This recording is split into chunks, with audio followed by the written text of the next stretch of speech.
বিষয়টা ছিল ডেফনেস।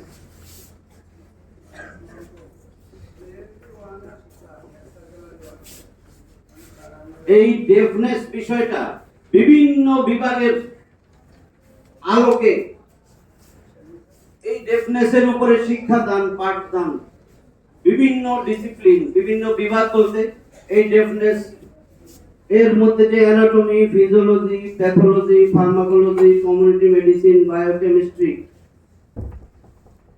আর যে সার্জারি, ইএনটি সার্জারি, এইগুলো সবগুলোর জ্ঞান একসাথে মিশাইয়া পাঠদান করে দেওয়া, এটা হলো ইন্টিগ্রেটেড টিচিং, যাতে কোনো সাইড, কোনো দৃষ্টিকোণ বাকি না থাকে। এখন বুঝে গেছে? ইন্টিগ্রেটেড, সমন্বিত, সব কিছু মিলে যে টিচিং দেওয়া হয় এটাকে বলে ইন্টিগ্রেটেড টিচিং। এতক্ষণ 1-2 ঘন্টা তোমরা শুনছো, তাই না?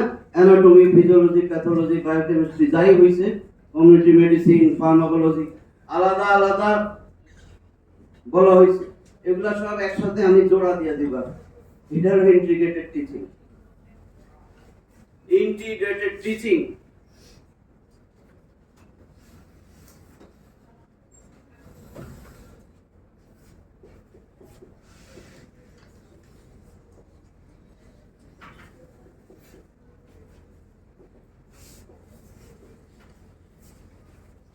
integrated teaching on deafness.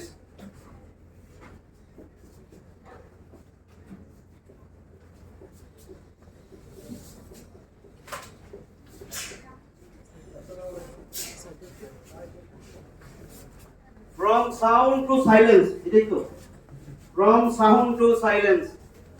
তাহলে আমাদের জার্নি কি হবে?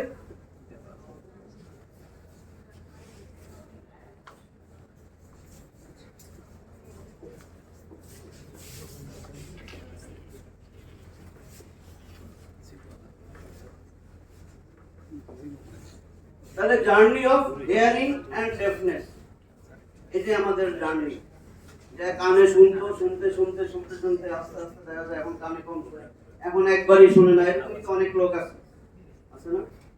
আচ্ছা, ধরো আগামীকাল সকালবেলা ঘুমের থেকে উঠছো প্রতিদিনের মতন, এখন বারান্দায় যে দাঁত ব্রাশ করতেছো, কলেজে আসবা ক্লাস করতে, ব্রাশ করার সময় তুমি প্রতিদিন দেখো তোমার বারান্দা থেকে গাছপালা ভরা, পাখির কিচিরমিচির শোনা যায়, আজকে শুনতেছো না। তোমার একটা বিড়াল আছে তোমার চারিপাশে ঘুরে মেও মেও করে, আজকে সে ঘুরতেছে কিন্তু তোমার কানে আওয়াজ আসছে না। তোমার আম্মা তোমার নাস্তা দেয়, ডাইনিং টেবিলে জগ, গ্লাস, বাটি, প্লেট রাখে, একটা শব্দ হয়, আজকে সব হইতেছে কিন্তু শব্দ শুনতেছে না। তোমার আম্মা ডাকতেছে না, আব্বা ডাকতেছে, কিছু শুনতেছে না। হঠাৎ ঘুমের থেকে উঠছে, বাইরের বৃষ্টির শব্দ শুনতেছো না। এই মুহূর্তটা তোমার কত মজা লাগবে, কত আনন্দের ব্যাপার, কেমন লাগবে এই মুহূর্ত আমাদের যে কোনো একজনের যদি হয়, হয় না? তাহলে কিরকম লাগবে অনুভূতিটা? তাহলে এই যে এখন শুনতেছি, কোনো চেষ্টা নাই, একজন হাত উঠে বলো যে আমি প্রতিদিন চেষ্টা করি আমার কানের শক্তি যেন কমে না যায়। কেউ চেষ্টা করে? এক বিন্দু চিন্তা করে? কে ঠিক রাখছে এটা? সবাই মুখ দিয়ে বেরোবে, কে ঠিক রাখছে? আমি তো ডাক্তার, ফার্স্ট ইয়ারে ভর্তি, আমি সব জানি কেমনে ঠিক রাখা লাগে। প্রতিদিন বেসিনের মধ্যে 2 বার করে দাঁত মাজার সময় কান্ডা বিলা ধুইয়া আবার রাখি, এরকম। তাহলে এটা কি আল্লাহ তাআলার একটা বড় অত্যন্ত মূল্যবান নিয়ামত না? সেই নিয়ামতের শুকরিয়া আদায় করছি, একটু আদায় করি, বলি আলহামদুলিল্লাহ। যে বলে নাই তার জন্য কিন্তু আল্লাহ বলছে বলি লাম্মা তাশকুরুন, এগুলা কোনোদিন শুকরিয়া আদায় করবে না, অল্প সংখ্যক শুকরিয়া আদায় করবে। ক্লাসে ঢোকার আগে বলছি না, একটু আগে বললাম integrated teaching, anatomy, physiology, pathology, biochemistry, pharmacology, community medicine, surgery, ENT surgery, সব মিলে একটা জ্ঞান দেওয়া। একটা বাদ করছে, সাথে কোরআন ঢুকাইতে হবে, ওটা বাদ করছে না? কোরআনের জ্ঞানটা যদি না দেয় ইন্টিগ্রেটেড টিচিং হবে না, অমানুষের টিচিং হবে। অমানুষ। শিক্ষাই জাতির মেরুদণ্ড, ভুল কথা, সুশিক্ষাই জাতির মেরুদণ্ড। নাহলে শিক্ষা, এমন শিক্ষা আছে ভ্যান ডাকাতি করে লয়ে যাবে, দেশ ধ্বংস করে দিবে, দেশ বেচা খায় ফেলাবে। ঠিক আছে, দেখছো আমি সব সাবজেক্ট নিয়েছি, এটা হলো ইন্টিগ্রেটেড। দেশের বর্তমান পরিস্থিতিটা নিয়েছি ইন্টিগ্রেটেড, তাহলে একটা বাদ গেলে তো হবে না। এই হলো আমার journey of hearing and deafness. আমার কান দরকার, একমাত্র এই কান সারা বিশ্বের সাথে যোগাযোগের জন্য একটা দরজা। সারা পৃথিবীর সমস্ত সেক্টর, সবকিছু, সমস্ত সাউন্ড, শব্দ যা আছে সব কিছুর সাথে যোগাযোগ করার একটা দরজা আল্লাহ আমার বডিতে দিয়েছেন। আমরা চিকিৎসক, আমাদের সব সময় রেসপন্সিবিলিটি থাকবে এই দরজা যাতে নিরাপদ থাকে এবং এই দরজা যেন সারা জীবন খোলা থাকে, সেই জন্য চেষ্টা করা, তাই না? তাহলে এই দরজাটা আমার আল্লাহর গিফট, অত্যন্ত বড় গিফট। তো সেই জন্য সেই গিফট দিয়ে শুরু করতেছি। আউযু বিল্লাহি মিনাশ শাইতানির রাজিম, বিসমিল্লাহির রহমানির রহিম।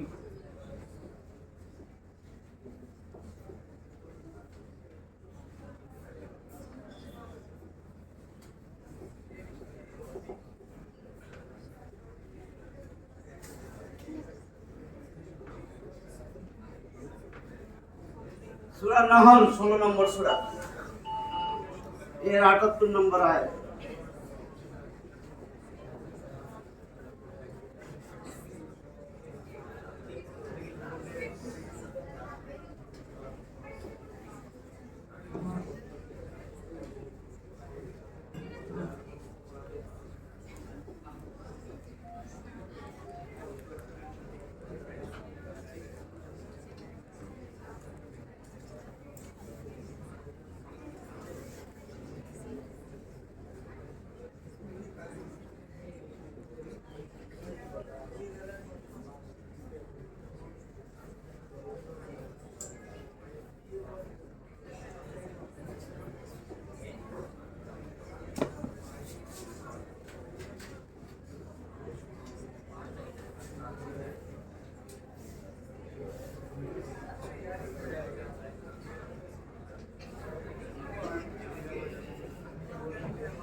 লেকচার গ্যালারিতে আসেন স্যার, ক্লাস হইতেছে লেকচার গ্যালারিতে, ওখানে আসেন ওখানে।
দেখো সূরা নাহলে আল্লাহ কি বলছেন, 16 নম্বর সূরা 78 নম্বর আয়াত।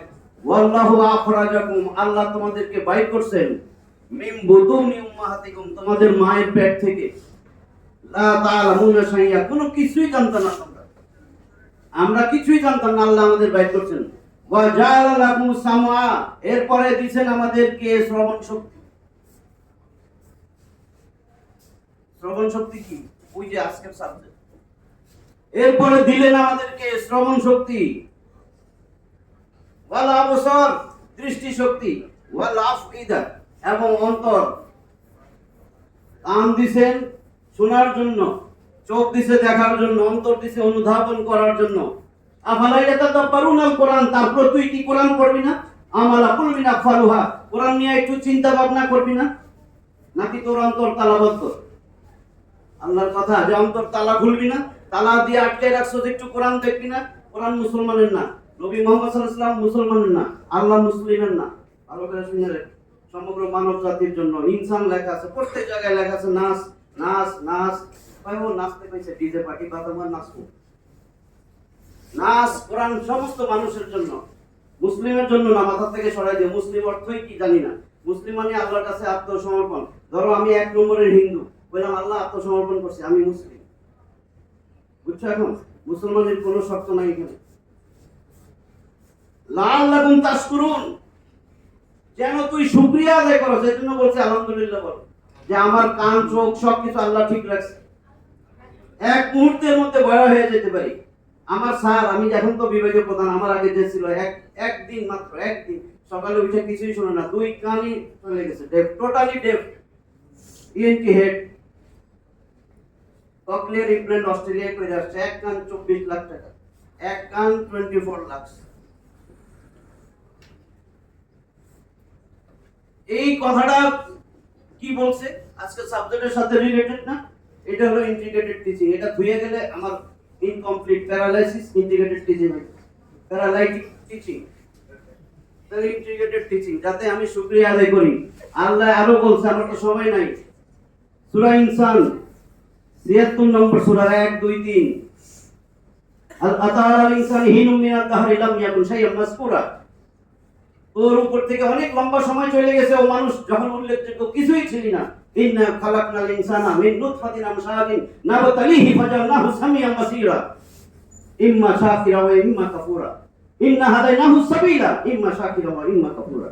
কি কইছে? ইন্না খালাকনাল ইনসানা মিন নুতফাতিন আমশাজ, আমি তো তোরে একটা নাপাক শুক্রবিন্দু থেকে বানাইছি, নাপাক পানি থেকে তোরে বানাইছি। এরপরে ফাজালনা সামিয়ান বাসীরা, তোরে আমি দৃষ্টি শক্তি আর শ্রবণ শক্তি সম্পন্ন করছি, যেন আমি তোমাকে পরীক্ষা করতে পারি। ইন্না হাদাইনাহু সাবিলা, এরপরে তো এটা 2টা রাস্তা দেখাইছি। এখন তো রাজনীতি এসে পড়ে, 2টা রাস্তা কি? এই দুইটা রাস্তা না, একটা শয়তানের রাস্তা, একটা আল্লাহর রাস্তা। একটা শয়তানের রাস্তা, একটা আল্লাহর রাস্তা। ইম্মা শাকিরা ওয়া ইম্মা কাফুরা, অতঃপর তুই হস শুকরগুজার বান্দা আর নাহলে অকৃতজ্ঞ।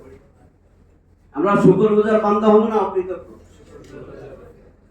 শুকরগুজার বান্দা। তাইলে আমরা এখন চাইতেছি এইখানে কিন্তু লাআল্লাকুম তাশকুরুন, যেন তুমি শুকরিয়া আদায় করো। এই জন্য তোমার শ্রবণ শক্তি দিছি, নাহলে কাইরা লয়ে যাও। শুকরিয়া আদায়। এরপরে আরেক জায়গায় বলছে কালিলাম মা তাশকুরুন, তোমরা অল্প সংখ্যকে শুকরিয়া আদায় করো। কেমনে? আজকে সবাই আলহামদুলিল্লাহ বলে নাই, কিন্তু কোনো না কোনো সুখ ছিল। এই জন্য কালিলাম মা তাশকুরুন, এটা অনেক সূরার মধ্যে আছে। 32 নম্বর সূরা সেজদার 9 নম্বর আয়াতে পাইবা। আচ্ছা, আমি এটা মুছি, এখন আমি ঢুকতেছি। তুমি দেখবা একটা বাড়ি তৈরি হইতেছে, বাড়ি রেডি হওয়ার সময় বাড়ির অ্যানাটমি কিন্তু লাগবে, নকশাটাই অ্যানাটমি। ওই বাড়িতে পানির ব্যবস্থা, বিদ্যুতের ব্যবস্থা, এটাই ফিজিওলজি। এরপরে বাড়িতে উঠে এখন দেখে, আরে কিরে এদিক দিয়ে তো রোদ আসে না, বাতাসও আসে না। তা আসে না কেন? কি কারণ? প্যাথোলজি কিরে খুঁজে বাইর করছে, এটাই রোগ। এদিকে জানলা দিলে হইতো, এদিক দিয়া দেওয়ালটা ভালো, একটা জানলা দিলে বাতাস আসতো, রোদ আসতো। এখন জানালার জন্য এখন দেওয়াল ভাঙতেছে, এটাই সার্জারি। যে আমার প্যাথোলজি বাইর করছি, বাতাস কেন আসে না, রোদ আসে না, এখন সার্জারি। এখন দরজা জানলা ভাঙা পড়ে, ওই দিক যেদিকে সুবিধা সেদিকে জানালাটা দিবে। তো এইগুলা দেখো, সব বাড়ি বানাইলো, অ্যানাটমি, ফিজিওলজি, প্যাথোলজি, ফার্মাকোলজি সব লাগতেছে, সার্জারি। একটা ডিজিজ পড়বা লাগবে না এগুলি? তাহলে আমার ডেফনেস এর আগে আমার জানতে হবে সবাই ডেফ না। এখানে 10 জন কনভারসেশন হইতেছে, কথাবার্তা বলতেছে, 2 জন কি কইছে স্যার, হ্যাঁ কি কইছে, তার মানে 8 জন ঠিক মতো শুনতেছে, এটা ঠিক মতো শুনে না, ওটা কি ডেফ? জোরে বললে শুনে, তাহলে এটা ডেফ না। ডেফটা বুঝতে হবে। ডেফ কি? আমি ছবি টবি আঁকতে জানি না, বোঝানোর জন্য। এটা রাইট হেয়ার, এটা লেফট, এটা রাইট লেফট। এখন এই সাউন্ড চাইতেছে, ডান কানে সাউন্ড যতই দেই সে শুনে না, ডান পাশ থেকে শুনে না। বাড়াইতে বাড়াইতে সব বাড়াইলাম, 90 ডিবির উপরে চলে গেছে প্রোফাউন্ড, তারপরেও শুনে না। তার মানে এটা সে এই কানে শুনে না, এটা হলো ডেফ, টোটালি ডেফ। যত বাড়াই, যত জোরে বলি সে শুনে না, ইউনিল্যাটারাল ডেফনেস। এখন এই কানেও যদি এরকম হয়, যতই বাড়াই শুনে না, দুই কানেই শুনে না, তাহলে এটা হলো টোটালি ডেফ, বাইল্যাটারাল ডেফনেস। বুঝা গেছে? এটা হলো ডেফনেস।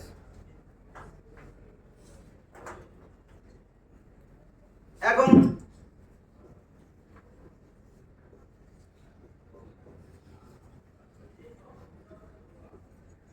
নর্মাল কথাবার্তা সে শুনে না, যখন 25 ডিবি পর্যন্ত নর্মাল, 25 ডিবি 0 to 25, এটা নর্মাল। এই 20 22 সাউন্ড দিলাম সে শুনে, এই কানেও শুনে, এই কানেও শুনে, এটা সে নর্মাল। 25 এর ভিতরে সে শুনে। একজন দিলাম 40 ডিবিতে শুনে, 40 ডিবি দিছি তারপরে শুনে। তার মানে কি তার হিয়ারিং ইম্পেয়ারমেন্ট আছে, কিন্তু ডেফ না। বুঝা গেছে? ডেফ, হিয়ারিং ইম্পেয়ারমেন্ট অথবা হিয়ারিং লস।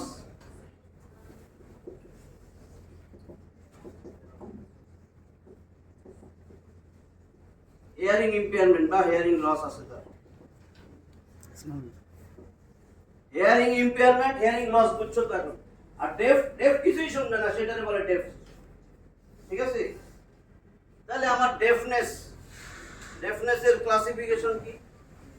আমার স্যার তো বলছে, আমি 100 পাইনি।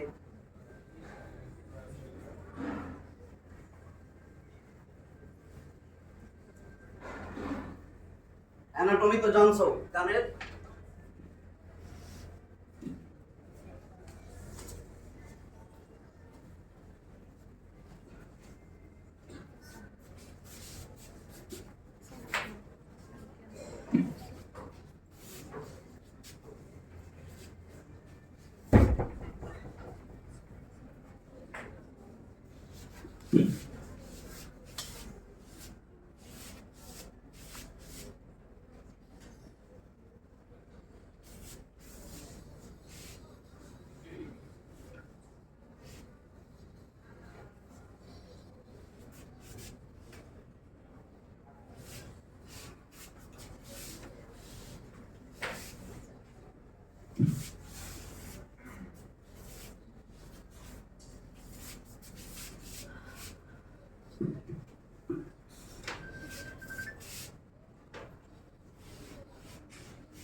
এই তিনটা এখানে কি, এই যে এক্সটার্নাল অডিটরি ক্যানেল, এক্সটার্নাল লেয়ার,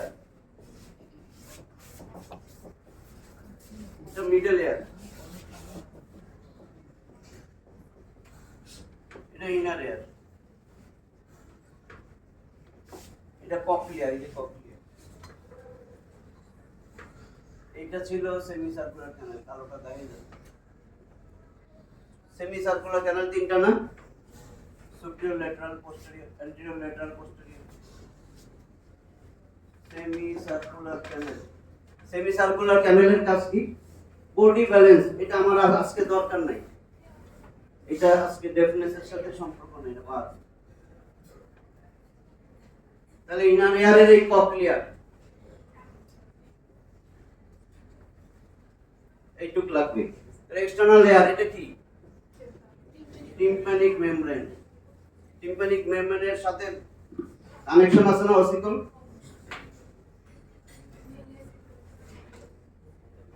আমি এইভাবেই দিলাম, মেলিয়াস, ইনকাস, স্টেপিস।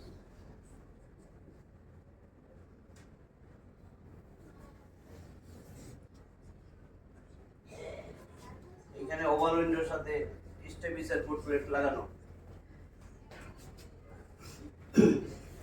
তাহলে আমার এটা মিডল লেয়ার, এটা ইনার লেয়ার, এটা এক্সটার্নাল লেয়ার। এই oracle catches the sound, sound receive করে, শব্দ সংগ্রহ করে। সাউন্ড কি?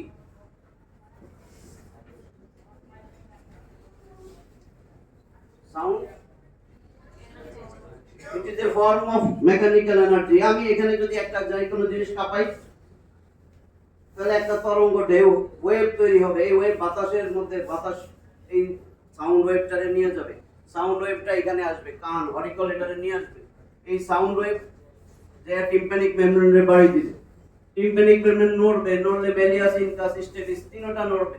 এই ফুট প্লেট স্টেপিস ওভার উইন্ডোর সাথে লাগানো। এরপরে কিন্তু ফ্লুইড, ইনার এয়ারে ফ্লুইড আছে, কঠিন করতেছি না, সহজ। ফ্লুইড এন্ডোলিম পেডিলিম বুঝলা দাও। ফ্লুইড, এই ফ্লুইডে ধাক্কা খাবে তো ফ্লুইড তো নড়বে। ফ্লুইড নড়লে এইখানে কিন্তু হেয়ার সেল আছে।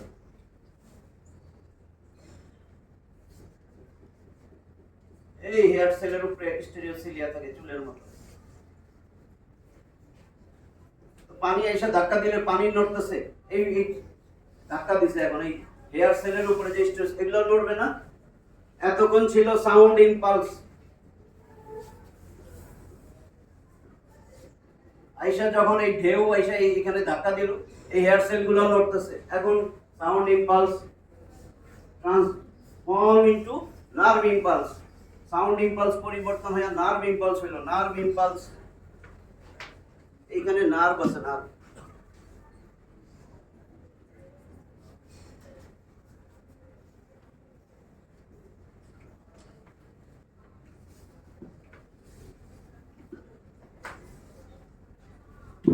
এটা কোন nerve?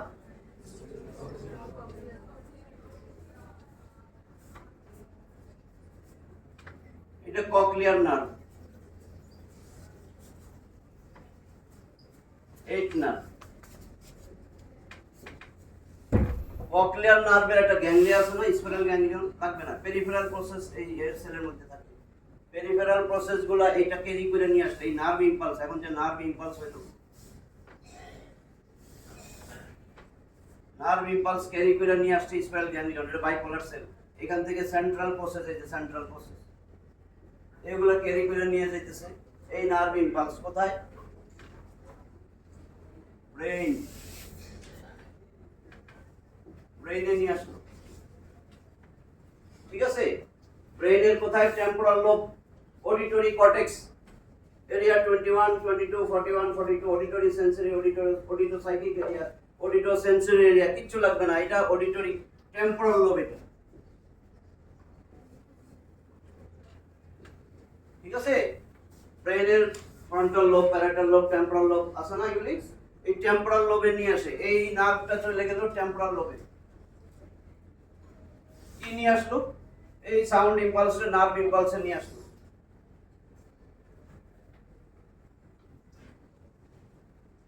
We here with the brain. আমি যদি প্রশ্ন করি কি দিয়া শুনি, কান দিয়া শুনি, শুধু কান দিয়া শুনে, ইনকমপ্লিট অ্যান্সার। ওই বেটা এত কষ্ট কইরা বৈশা বৈশা এই সাউন্ডটারে প্রসেসিং কইরা বুঝাই দিল অর্থটা কি, ওটার কোনো দাম নাই, কয় কান দিয়া শুনে। We here with the brain, not merely with the air. শুধুমাত্র কান দিয়া শুনি না, ব্রেইন দিয়া শুনি। কান কি করে? সাউন্ড, যত আওয়াজ হইতেছে আওয়াজগুলোরে নিয়ে আসে। এই যে আওয়াজ নিয়ে আসলো, এই সাউন্ড, এই সাউন্ড, এতক্ষণ সব সাউন্ডই আসছে। সাউন্ড আস্তে আস্তে এখানে এসে সাউন্ড ইম্পালস, নার্ভ ইম্পালস হইয়া নার্ভ দিয়া ক্যারি হইছে। এখনো কিন্তু কিছু বুঝতেছি না। এইখানে যখন ঢুকছে ব্রেনের মধ্যে, এখানে প্রসেসিং হইছে, এখানে হইছে প্রসেসিং।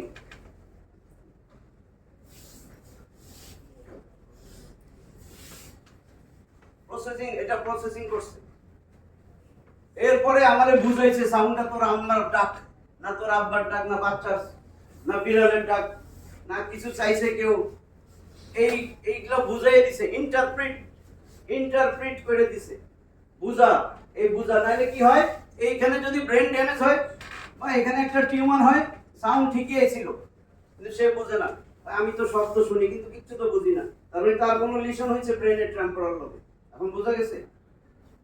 না বুঝলে সবচেয়ে ভালো বুঝো তোমরা, আমি বুঝছি যেটা কি বুঝো, কি জানি হোয়াটসঅ্যাপ, ফেসবুক, এগুলো বুঝো।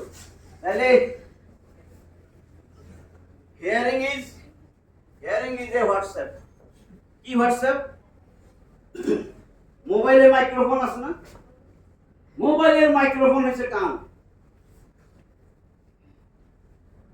এইটা হয়েছে মোবাইলের মাইক্রোফোন, এই নার্ভের আগ পর্যন্ত মোবাইলের মাইক্রোফোন।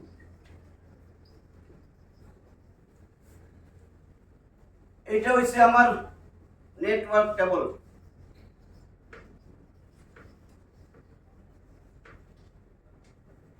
এই যে ব্রেন হইছে আমার হোয়াটসঅ্যাপ সার্ভার। এখন মাইক্রোফোন যদি নষ্ট থাকে শুনবো কানে। মাইক্রোফোন মানে এখান থেকে নিয়ে এই নার্ভের হেয়ার সেলের আগ পর্যন্ত কোথাও যদি সমস্যা থাকে, আচ্ছা এখন যদি আমার এই নার্ভ সেকশন থাকে, নেটওয়ার্ক কেবল ডিসকানেক্টেড, ছিঁড়ে গেছে ডাক দেয় ভাই স্যার আপনার কাছে কেবলটা ছিঁড়ে বন্ধ রেখে বান্দরে ছিঁড়ে ফেলছে। আমার এইটা বলে আর এই জন্য বলছি বান্দরে ছিঁড়ে ফেলে। আচ্ছা নেটওয়ার্ক কেবল এটা ছিঁড়ে গেল, তাইলেও কিন্তু শুনবে না।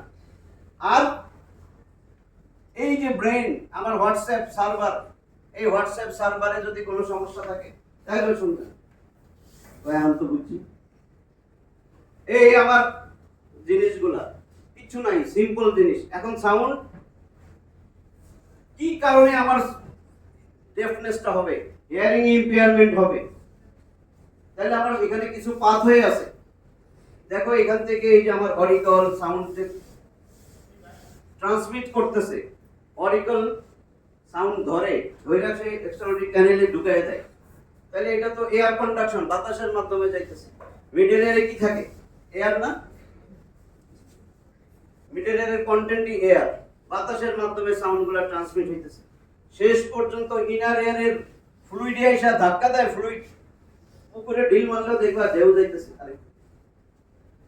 তো এখানেও আইসা যখন ধাক্কা দিছে এই ফ্লুইড ঢেউ, এই ঢেউ আইসা এই হেয়ার সেলের ধাক্কা দেয়, তখনই ওই সাউন্ড ইম্পালস নার্ভ ইম্পালসে পরিণত হয়। নার্ভ এটারে ক্যারি করে ব্রেনে নিয়ে যায়। সহজ। সেন্সরি নিউরাল, এই যে এগুলো হলো স্পেশালাইজ সেন্সরি নিউরোএপিথেলিয়াল সেল, হেয়ার সেলগুলা। কথাই বলছে সেন্সরি, তার মানে এখান থেকে সেন্সরি, নিউরাল মানে নার্ভ। সেন্সরি নিউরাল পাথওয়ে শুরু হয় এই যে আমার ককলিয়া, এটার আরেক নাম ককলিয়া অথবা hair cell. Hair cell, auditory nerve, hair cell আর নার্ভ, সেন্সরি নিউরাল পাথওয়ে। এইটুক সেন্সরি নিউরাল পাথওয়ে, এই হেয়ার সেল আর অডিটরি নার্ভ, এইটা আমার সেন্সরি নিউরাল পাথওয়ে ব্রেন পর্যন্ত। ঠিক আছে, সেন্সরি নিউরাল পাথওয়ে। সেন্সরি মানে হেয়ার সেল, ভালো করে শুনো। স্পেশালাইজ সেন্সরি নিউরোএপিথেলিয়াম এখানে থাকে। আর নিউরাল মানে নার্ভ, এই sensory neural.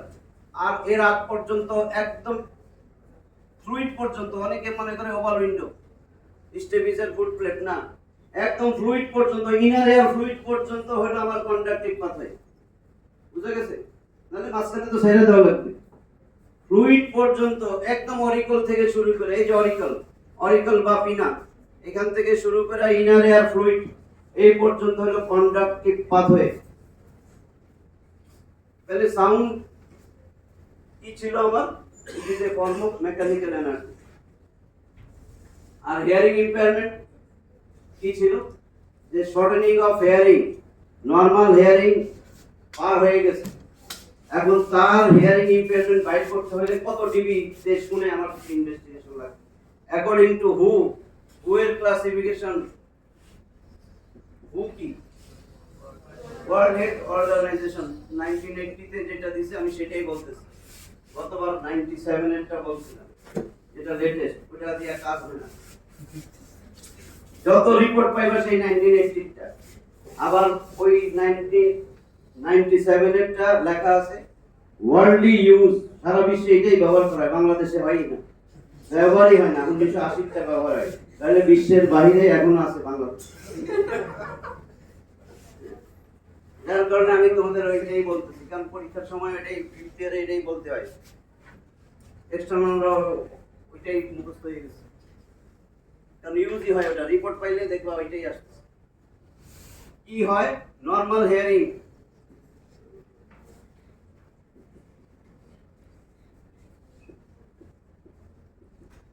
Zero to 25 dB normal hearing.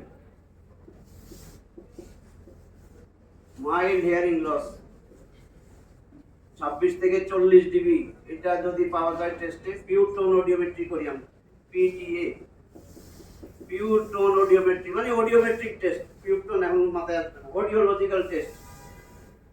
সেই টেস্ট কইরা আমরা অ্যাকর্ডিং টু হু ক্লাসিফিকেশন বাইর করছে যে 0 to 25 যদি শুনে 0 ডিবি থেকে 25 ডিবি এটা নরমাল হিয়ারিং, 26 থেকে 40 মাইল্ড হিয়ারিং লস, তার মানে ডেফ না, দেখো না হিয়ারিং লস অথবা হিয়ারিং ইম্পেয়ারমেন্ট। 41 থেকে 55 মডারেট হিয়ারিং লস, 56 থেকে 70 moderately severe,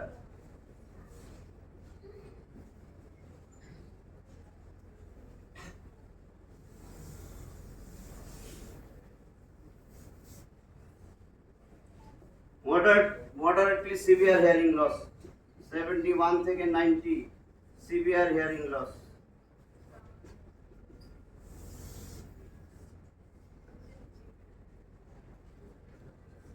more than 91 dB profound or total or deaf। তাহলে এই 91 এখন লেটেস্ট বলে 95, ওই লেটেস্টটা বাদ। এখন প্রোফাউন্ড হিয়ারিং লস বা total hearing loss, complete hearing loss 91 ডিবির উপরে গেলে আমরা বলবো ডেফ। এর আগ পর্যন্ত ডেফ বলা যাবে না, হিয়ারিং ইম্পেয়ারমেন্ট। এখন কি কারণে সাউন্ড এই কন্ডাকটিভ পাথওয়েতে হিয়ারিং লস হবে? টাইপ অফ হিয়ারিং লস, এটা মুসি না, ডেফনেসের ক্লাসিফিকেশন, ডেফিনেশন তো ক্লিয়ার হয়েছে, ডেফনেস হিয়ারিং ইম্পেয়ারমেন্ট ক্লিয়ার হয়েছে না? তাহলে ক্লাসিফিকেশন, ডেফনেসের ক্লাসিফিকেশন।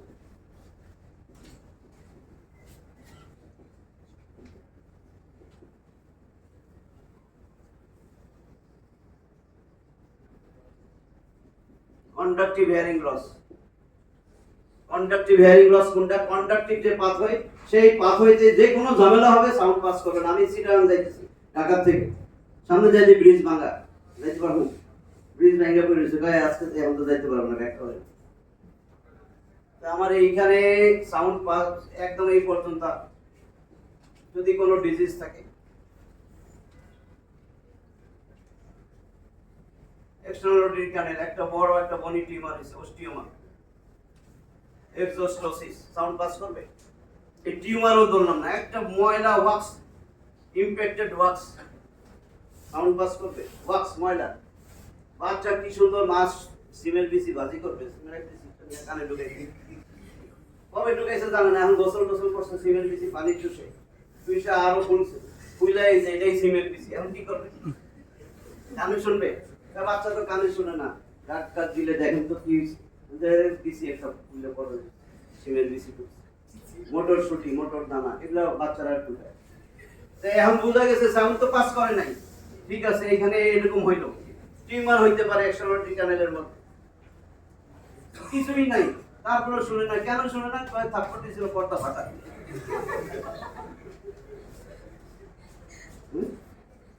থাপ্পড় দিয়েছে পর্দা ফাটা, পর্দা ফাটা, এখন সাউন্ড পাস করবে? কন্ডাকটিভ পাথওয়েতে সমস্যা, ছিঁড়ে গেছে, ব্রিজ ভেঙে গেছে। আচ্ছা এটাও ঠিক আছে,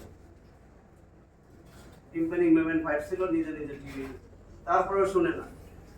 কি হয়েছে? বাতাস, মিডল এয়ারে বাতাস নাই, মিডল এয়ারে পানি জমে দিছে, secretory otitis media, OME, otitis media with effusion, middle এয়ারে ইনফেকশন হইয়া পানি জমছে, ফ্লুইড, সেক্রেটরি অটাইটিস মিডিয়া, শুনে না।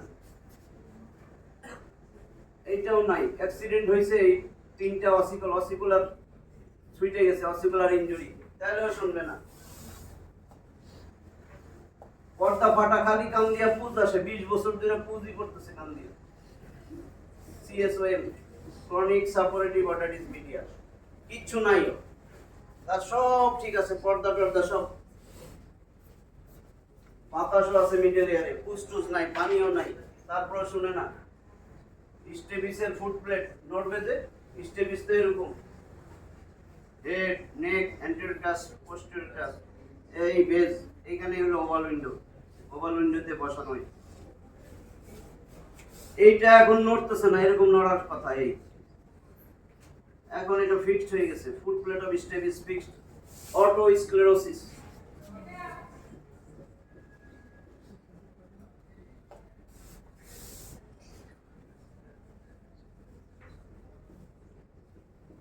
Otosclerosis, foot plate of step is fixed, তাহলে সাউন্ড পাস করবে না।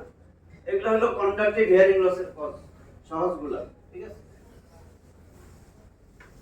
গেল আমার কন্ডাক্টিভ হিয়ারিং লস। এখন এই যে সেন্সরি নিউরন বলছি, হেয়ার সেল আর হেড নার্ভ, যদি এইখানে সমস্যা হয়, এইগুলো সব ভালো আছে, সাউন্ড চলে আসছে, সাউন্ড এই ফ্লুইডে চলে আসছে। ফ্লুইড, এখানে তো ফ্লুইড আছে, ফ্লুইড, এই ফ্লুইড, ফ্লুইড পাড়ি দিছে, ফ্লুইড নড়তেছে। ফ্লুইড নইরা যে এখানে এসে এটারে নাড়াবে, হেয়ার সেল নাই, হেয়ার সেল নাই, তাহলে কারে নাড়াবে? এই তো ঢেউ এখান দিয়ে চলে যাচ্ছে, হেয়ার সেল নাই, জন্মগতই নাই। কনজেনিটাল হিয়ারিং লস আছে না, সব ঠিক আছে, এখন সেন্সোরিয়াল হিয়ারিং লস। আর 85 বছর 75 বছরের এক লোক, এতদিন তো বাবা ভালো শুনতে, এখন তো শুনি না, এখন শুনে না। হেয়ার সেল আস্তে আস্তে ড্যামেজ হয়েছে, হেয়ার সেল গুলোর আস্তে আস্তে আস্তে আস্তে ড্যামেজ হয়েছে। গাড়ি একটা শোরুম থেকে আনছো, 3 বছর 4 বছর, এরপরে গ্যারেজে নিতে হয়, এটা না নতুন গাড়ি, কেন নিব? আস্তে আস্তে তো নষ্ট হয়, তাই না? এতদিন ধরে শুনতে শুনতে শুনতে শুনতে শুনতে শুনতে হেয়ার সেল ড্যামেজ হয়েছে। হেয়ার সেল গুলো, আউটার হেয়ার সেল এরকম থাকে, কঠিন হয়ে যাবে, আমি বলতে চাই না। টানেল অফ পটি, এটা আউটার হেয়ার সেল। ওই এতক্ষণ যে গোল করতেছি এটার ভিতরে ইনার হেয়ার সেল, এটা হলো আউটার হেয়ার সেল। এই যে গোল করছি এটা হলো এইখানে স্ট্রায়া ভাস্কুলারিস, এটা রেসনার্স মেমব্রেন, এখানে আছে আরেকটা মেমব্রেনা টেক্টোরিয়া। হ্যাঁ জানেন? ও আচ্ছা, তাহলে স্কালা ভেস্টিবুল, স্কালা টিম্পানি, এখানেই থাকে পেরিলিম্ফ, বাইরের পানি যেটা পেরিলিম্ফ। আর এই যে স্কালা মিডিয়া, এটার নামই ককলিয়া। এই যে এতক্ষণ পেঁচাইছি, এইটারে আমি যদি সেকশন করি, এই হেয়ার সেল গুলা, এই যে হেয়ার সেল, এই যে হেয়ার সেল, এই যে হেয়ার সেল, এটা আউটার বাহিরের দিক, base to apex. Outer hair cell থাকে 3 লেয়ারে, ইনার হেয়ার সেল থাকে একটা। এই জন্য এটারে আল্লাহ প্রোটেকশন দিয়ে এত দূরে রাখছে, যে টানেল অফ কর্টি, টানেলের ওই পাশে। এটা সাধারণত ড্যামেজ হয় না, এগুলাই ড্যামেজ হয়। আউটার হেয়ার সেল, কথা শুনতে শুনতে আউটার হেয়ার সেল ড্যামেজ হয়েছে। এখন তো কম শুনি, কারণ ফ্লুইড একসাথে ভাইব্রেশন করবে, পারতেছে না, ফ্রিকশন হয় না। মেমব্রেনা টেক্টোরিয়া, এইখানে রেসনার্স মেমব্রেনের ফ্লুইড ধাক্কা দেয়, এদিকে বেজিলার মেমব্রেনটা ধাক্কা দেয়, দুইটার মাঝখানে এই মেমব্রেনা টেক্টোরিয়াও নড়ে। এই হেয়ার সেল স্টিরিওসিলিয়ার সাথে ফ্রিকশন হয়, sound impulse turns into nerve impulse. তাহলে আমার এই আউটার হেয়ার সেল ড্যামেজ হইতেছে। কি রোগে হয়? সিনাইল ডিজেনারেশন, ফিজিওলজিক্যাল প্রসেস, বয়সের কারণে হেয়ার সেল ড্যামেজ হইছে, এটাকে বলে প্রেসবাইকিউসিস। তাহলে সেন্সরি নিউরন তো বুঝছো, এইখানে এই হেয়ার সেল নাই, কাজে এই সেন্সরি নিউরন পাথ হয়। হেয়ার সেল আছে, নার্ভ সেকশন হয়ে গেছে, বা এখানে বড় একটা টিউমার, এই নার্ভ, হেয়ার সেল ঠিকই আছে, এই নার্ভ টিউমার ট্রান্সমিট হবে না। ঠিক আছে, এটা তো সহজ জিনিস। তাহলে আমার কন্ডাক্টিভ হিয়ারিং লস, একটা pathway classification conductive hearing loss হবে।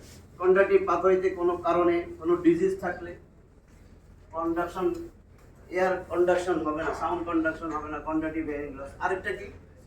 সেন্সরি, আমি লিখলাম না, সেন্সরি নিউরাল হিয়ারিং লস। এখন এই লোকটার পর্দা ফাটা,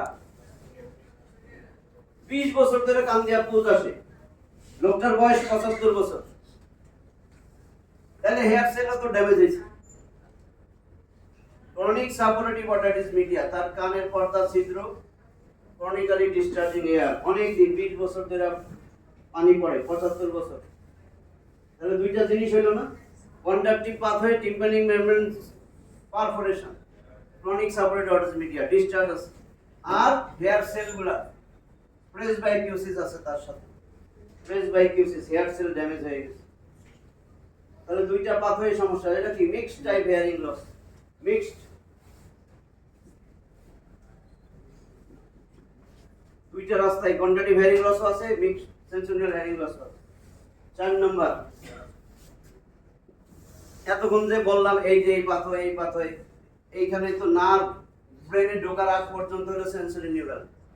ব্রেনেরটা আলাদা, হলো central hearing loss, conductive hearing loss, sensorial hearing loss, mixed type hearing loss আর সেন্ট্রাল হিয়ারিং লস। এটা কোথায় হয়? অডিটরি কর্টেক্সে যদি কোনো লেশন থাকে, অডিটরি কর্টেক্স, ঠিক আছে, টেম্পোরাল লোবে যদি কোনো লেশন থাকে তাহলে সেন্ট্রাল হিয়ারিং লস হবে। কি লেশন? ব্রেন টিউমার হইতে পারে না? সবচেয়ে কমন স্ট্রোক। আমরা স্ট্রোক অনেক সময় মনে করি হার্টের রোগ। স্ট্রোক কি? ওই টেম্পোরাল লোবে ব্লাড সার্কুলেশন আছে না? টেম্পোরাল লোব বাজবে কেমনে? ওই আমি যে ভাত খাই, ভাত এখান দিয়ে যায়, ভাত রুটি এগুলো যায়, এগুলো তো সব ব্লাডের মাধ্যমে নিউট্রিশন যায়, অক্সিজেন যায় ব্লাডের মাধ্যমে, তাই না? এখন যদি যে ব্লাড ভেসেল ওইখানে সাপ্লাই দেবে, এই ব্লাড ভেসেল খুব দুর্বল থাকে, ছিঁড়ে যাবে, তাই না? তাহলে স্ট্রোক হবে না? এখন ব্লাড ভেসেলের ভিতরে হেমোরেজ হয়ে গেছে, ব্লাড ভেসেলের ভিতরে, অথবা ব্লাড ক্লট হয়ে গেছে, তাহলে স্ট্রোক না? Ischemic stroke. তাহলে এখন সেন্ট্রাল হিয়ারিং লস, এটার আবার দুইটা টাইপ আছে।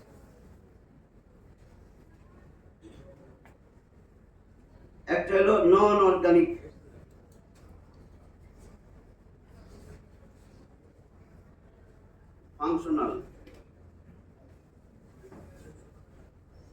ফাংশনাল বা নন অর্গানিক। অর্গানিক কোনো লেশন নাই কিন্তু হিয়ারিং লস আছে।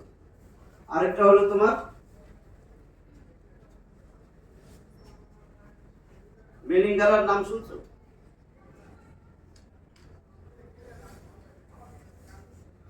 ওয়ান করে, তার কোনো রোগ টোগ নাই, সব টেস্ট করে দেখলো ব্রেনেও সমস্যা নাই, মেলিঙ্গারার ওয়ান রোগ।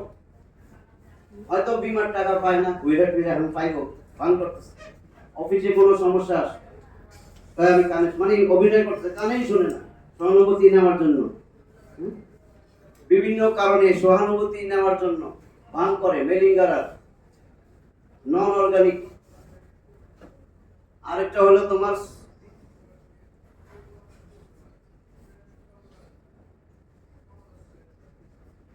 সাইকোটিক, সাইকোসোমাটিক ডিসঅর্ডার আমরা বলি, সাইকোটিক। সেন্ট্রাল হিয়ারিং লসের মধ্যে বলতেছি, একটা হলো মেলিঙ্গারার, আর একটা হলো ওইটা কিন্তু যেটা তো ব্রেন স্ট্রোক টিস্ট্রোক হয়েছে, ওটা হলো অর্গানিক হিয়ারিং লস। নন অর্গানিকের মধ্যে দুইটা, একটা হলো সাইকোসোমাটিক ডিসঅর্ডার, আর একটা হলো মেলিঙ্গারার। সাইকোসোমাটিক এটা এখন সহজ হয়ে যাবে। সাইকোসোমাটিক এটা কিন্তু ব্রেন সাউন্ড যে আসতেছে এটা ইন্টারপ্রিট করতে পারে না। কেন? অত্যন্ত মানসিক চাপে, মনের কষ্টে, ওই কিরে ভাই সবাই কেমনে বলবো, বুঝার জন্য বলতেছি, একটা না দুইটা না চারটা গার্লফ্রেন্ডই আমার সাইডা চলে গেছে। মনের কষ্টে, যেমন আত্মহত্যা কেন করে? আত্মহত্যা করে কেন? আর্জেন্টিনা হারলে কত আত্মহত্যা করবে? ব্রাজিল হারছে করছে নাকি? খেলা তো আমি দেখি না।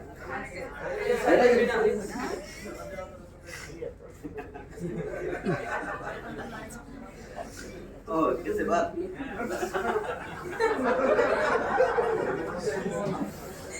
তাইলে আমার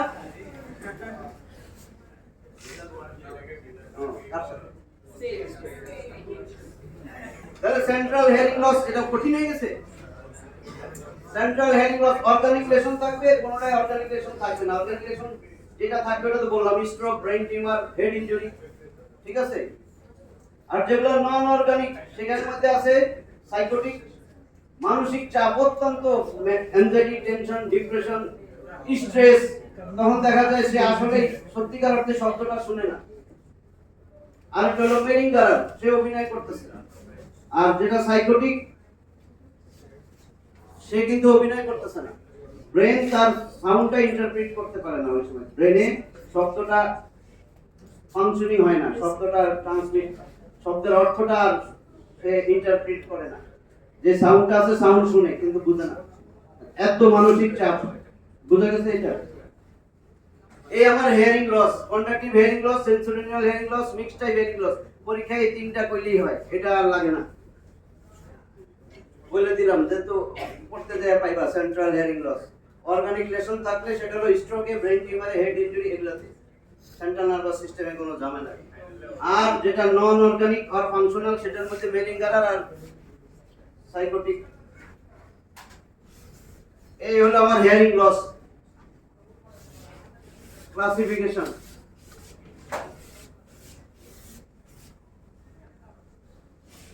এখন ইটিওলজি তো বলে দিছি, এর মধ্যে ইটিওলজি শেষ। ইটিওলজি তোমার স্যাররাও বলছে মনে হয়, হ্যাঁ? তাহলে ইটিওলজি কন্ডাক্টিভ হিয়ারিং লসের কজ বললাম, সেন্সোরিয়াল হিয়ারিং লসের কজ বললাম, এখন সেন্ট্রাল যে পাথওয়ে ওই যে ব্রেইন টেম্পোরাল লোব, সেখানে যদি অ্যাক্সেস হয়, টেম্পোরাল লোবে টিউমার হয়, ঠিক আছে, যদি হেড ইনজুরি হয় টেম্পোরাল লোবে ইনজুরি হবে, স্ট্রোকের রোগী, এগুলাতে আমার সেন্ট্রাল হিয়ারিং লস হবে, সেন্ট্রাল কজ। ক্লিনিক্যাল ফিচার তো এমনি বুঝো যে হিয়ারিং ইম্পেয়ারমেন্ট হবে, বিভিন্ন ডিগ্রি হিয়ারিং লস হইতে পারে, সবার একরকম হবে না। এই সূত্র সারা জীবন লাগবে।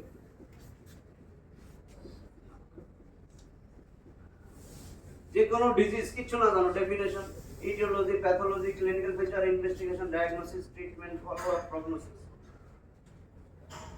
ঠিক আছে। এফসিএস পরীক্ষার সময় বানায়ও লিখতে হয় অনেক কষ্ট।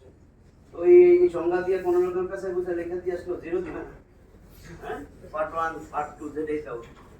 তা আমার কিন্তু definition, etiology, pathology, clinical feature তো জানোই যে এটা হিয়ারিং লসই হবে। ডেফনেস, কানে শুনবে না, কানে কম শুনবে, এইটা একটা কমিউনিকেশনের। চোখ বন্ধ করে বাঁচা যায়, কান বন্ধ করলে সমস্ত সোসাইটি কেন সব জায়গা থেকে তোমার বিচ্ছিন্ন হয়ে যাইতে হবে, বিচ্ছিন্ন করে দিবে, বিচ্ছিন্ন হয়ে যাইতে হবে। কমিউনিকেশনই তো নাই, যোগাযোগ ব্যবস্থা। নিজের ছেলের সাথে কথা বলবা বা বউয়ের সাথে কথা বলবা, ফোন দিবা, নিজেই কানে শোনো না, কি বলবে না বলবে কিচ্ছু শোনা যাবে। Communication, connection, quality of life সব ড্যামেজ হবে। তাহলে কান কত জরুরি, তাহলে এটারে প্রোটেকশন দেওয়া দরকার না? Every sound carries message, message carry করে না? আর প্রত্যেকটা কান deserves a chance to hear, every ear deserves to chance a chance to hear. আর তোমার every doctor has the responsibility to preserve this. এত মূল্যবান যে নিয়ামত আল্লাহ, এই মূল্যবান এটারে প্রিজার্ভ করা প্রত্যেকটা ডাক্তারের দায়িত্ব। যে মানুষটা এসে বলবে আমি কানে কম শুনি, ওই ডাক্তারের উচিত শব্দ তারে আবার ফিরিয়ে দেওয়া, সাধ্যমতো চেষ্টা করা, চেষ্টা থাকা দরকার। আমি রোগী আসলো, আমি কানের পর্দা দেখে ছেড়ে দিলেই হবে না, কারণ এই কানটাই তার দরজা। এর আগে বলছি সারা পৃথিবীর সাথে কমিউনিকেশনের দরজা। এই দরজা যাতে নিরাপদ থাকে এবং সারা জীবন যেমন খোলা থাকে।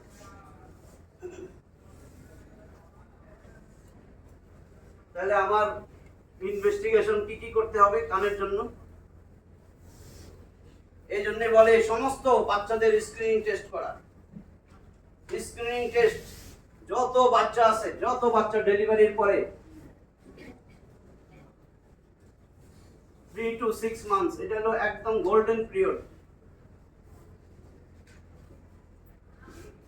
প্রত্যেকটা বাচ্চা 3 to 6 months, এই বাচ্চা every newborn deserves screening test of hearing. Hearing এটারে বলে ইউনিভার্সাল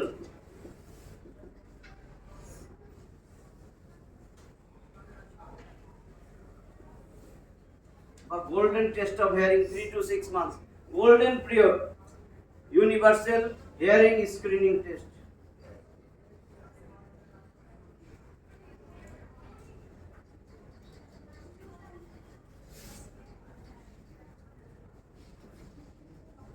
তিন থেকে 6 মাসে করা উচিত, কারণ আর্লি ডায়াগনোসিস যদি করা যায়, আর্লি ডায়াগনোসিস সেভ স্পিচ। কথা বুঝছো? আবার স্পিচ চাইছি। Early diagnosis save speech. অনেক চেম্বারে আসে 3 বছরের বাচ্চা, কথাই বলে না, একটা কথাও বলে না, তখন হুশ হয়েছে। দরকার ছিল 3 to 6 মান্থস হিয়ারিং টেস্ট করা, 3 থেকে 6 মাস বছর পেয়ে আনছে 3 বছর 5 বছর কানেই শুনে না, বা কোনো কথাবার্তাই বলে না, কিচ্ছু বলে না। কথা কইব কেমনে যদি না শুনে? তুমি যদি না শুনো কোনো কথাই শিখতে পারবে না, সাউন্ড শুনে শুনে শিখে। তাহলে 3 to 6 মান্থসে হলো golden period of hearing test, hearing test, screening test of hearing. Screening test of hearing 3 to 6 মান্থসে করতে হয়। Early diagnosis save speech. নাইলে কি হবে? এই জন্য আমরা কিন্তু বলি 9 মাস থেকে 3 বছর এটা হলো ideal period for cochlear implant. যে ডেফ চাইল্ড, কনজেনিটালি ডেফ, আমি যদি আর্লি ডায়াগনোসিস করতে পারি 9 মান্থস, 9 মাস থেকে 3 বছর, 9 months to 3 years, এটা হলো golden period for cochlear implant. কোনো হেয়ার সেল নাই, কিচ্ছু নাই, একেবারে তোমার কনজেনিটাল হেয়ারিং লস, তখন এটাতে ককলিয়ার ইমপ্লান্ট। ওই যে হেয়ার সেল, এই জায়গায় কিচ্ছু কাজ হইতেছে না, এখানে আইসা যে সাউন্ড ইম্পালস, নার্ভ ইম্পালস হবে, নার্ভ নিয়ে যাবে, সব ভালো আছে, এই জায়গায় গন্ডগোল, এখানে আমার ওই ইমপ্লান্ট বসায় দিতে হয় ককলিয়ায়। তাহলে এটা করতে হবে 9 মাস থেকে 3 বছর। কেন? 5-6 বছর, 5 বছর পার হয়ে গেলে 5 বছরের মধ্যে শব্দ গঠন, বাক্য গঠন যা বলা সব র্যাপিডলি বিকশিত হয় তোমার এই অডিটরি কর্টেক্স। ব্রোকাস এরিয়া তো জানো, ঘন্টার লোক। তাহলে এগুলো সব 5 বছরের মধ্যে বিকশিত হয়। এই জন্য 5-6 বছর পরে ককলিয়ার ইমপ্ল্যান্ট করলে ভালো রেজাল্ট আসে না। যারা পরে যারা হিয়ারিং লস হয়েছে, কমপ্লিট ডেফ হয়ে যায়, ধরো যে আগে ছোটবেলায় সব শুনছে, হঠাৎ 40 বছর 42 বছর কানে শুনে না, তার ককলিয়ার ইমপ্ল্যান্ট করলে কোনো অসুবিধা নেই ওই বয়সে। বুঝা গেছে? এটা তো জন্মগতই কানে শুনে না, এর তো কথাবার্তা, শব্দ গঠন, বাক্য গঠন কিছুই ডেভেলপ হয়নি, এ পারবে না, ব্যাড রেজাল্ট আসবে। যে কথা বলতো সব কিছুই বলতো, হঠাৎ 22 বছর 25 বছর 50 60, ওই সময় next generation hearing loss, next generation hearing লসের কজ বলতেছে। নেক্সট জেনারেশন, পরের যে জেনারেশন আসবে সেটার হিয়ারিং লস 1 নম্বর জেনেটিক কজ, রিস্ক ফ্যাক্টর।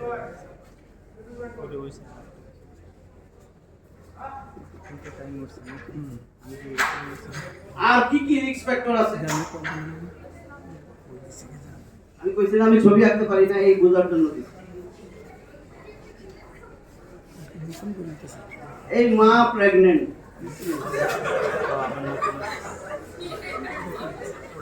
পেটের ভিতরে এই মা প্রেগন্যান্ট, প্রেগন্যান্ট মাদার খুব স্মার্ট আর কি, সে স্মোক করে, সিগারেট খায়,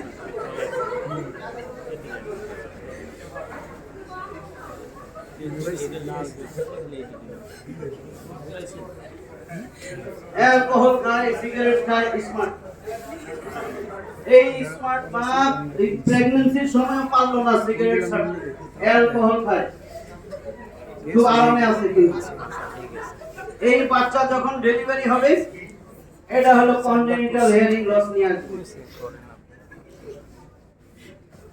ঠিক আছে? কনজেনিটাল হিয়ারিং লস কন্ট্রাক্টিভ না, কিন্তু আমি রিস্ক ফ্যাক্টর বলতেছি, কোন কোন বাচ্চা নেক্সট জেনারেশন।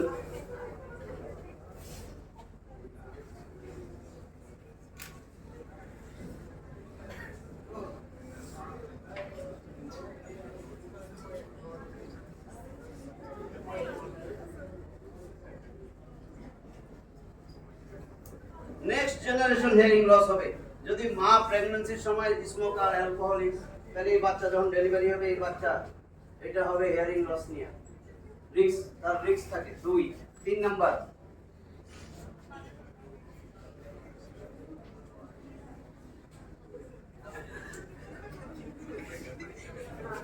এই প্রেগন্যান্ট মা এখন যদি পড়ে যায়, পেটে আঘাত পায়,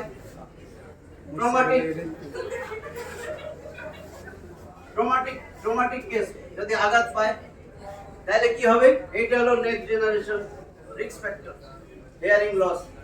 4 number, infective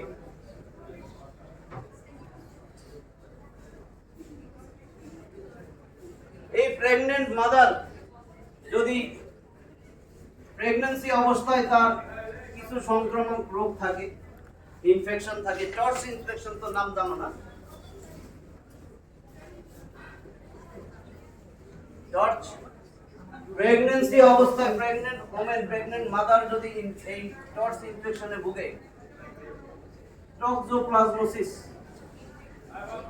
toxoplasmosis, rubella virus, cytomegalovirus, herpes simplex virus, এই ভাইরাসে যদি আক্রান্ত থাকে, সিফিলিস থাকে, তাহলে এই বাচ্চা এইটা নেক্সট জেনারেশন হিয়ারিং লস হবে। 5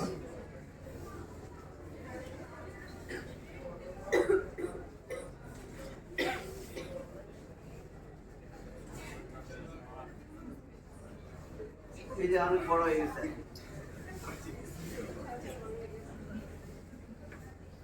এই বাচ্চাটার টাইমে বাইক করে লইছি,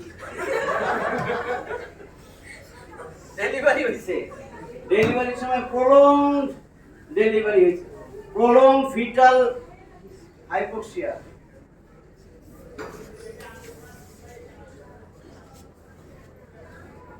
বা anoxia, prolong fetal anoxia. Anoxia তো বুঝো, লস অফ অক্সিজেন একটা টিস্যু লাগে। প্রলং ফিটাল অ্যানোক্সিয়া যদি হয় তাহলে এর কি হবে? Next generation hearing loss, next generation hearing loss. 6 আমি রিস্ক ফ্যাক্টর বলতেছি, তোমাদের জানার দরকার এই জন্য।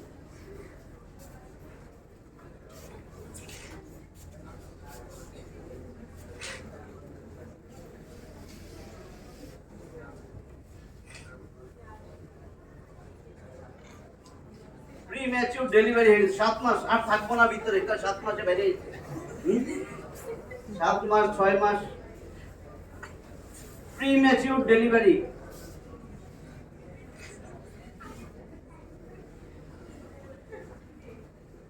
প্রিম্যাচিউর ডেলিভারি 6 মাস 7 মাসে বাইরে আসে। প্রিম্যাচিউর ডেলিভারি সব কিছু এখনো গঠন হয় নাই, সব প্রিম্যাচিউর ডেলিভারি, এগুলার আবার হিয়ারিং লসের চান্স অনেক বেশি, risk factor for hearing loss. ঠিক আছে? 7 একেবারে আরামে ঘুমায় 9 মাসে আইছে, হ্যাঁ 9 মাস প্রাণ ডেলিভারি হয়ে গেছে, কিন্তু 7 দিন after 7 days delivery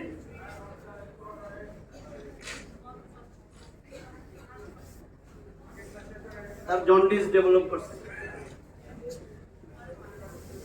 jaundice develop করছে। টেস্ট করলাম সিরাম বিলিরুবিন 20 mg/%,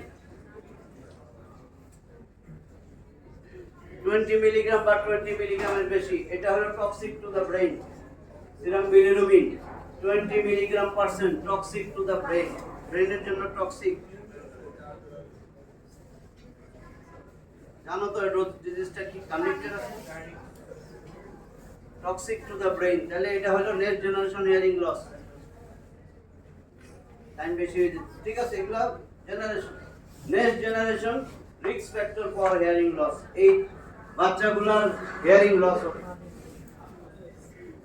যাতে না হয় সেই জন্য কি করতে হবে? মায়ের ওই এই সমস্ত জিনিস থেকে বাইচা থাকতে হবে। ঠিক আছে, prevention is always better than cure. তাহলে প্রিভেন্টিভ মেজার নিতে হবে। আরেকটা ইম্পর্টেন্ট লেখা রাখো, আমি তোমাদের কম দিছি, ওই প্রেগন্যান্সির সময় অটোটক্সিক ড্রাগ, যদি অটোটক্সিক ড্রাগ নেয়,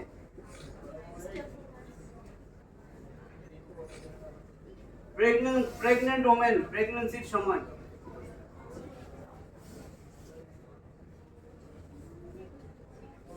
প্রেগন্যান্ট মাদার যদি অটোটক্সিক ড্রাগ নেয়, অটোটক্সিক, অটো মানে কি? অটো কি? আর এটা এটা তো নিজে নিজে, হ্যাঁ। আর ওটি, অটো মানে কান, অটোটক্সিক, কানের জন্য টক্সিক কিছু ড্রাগ আছে।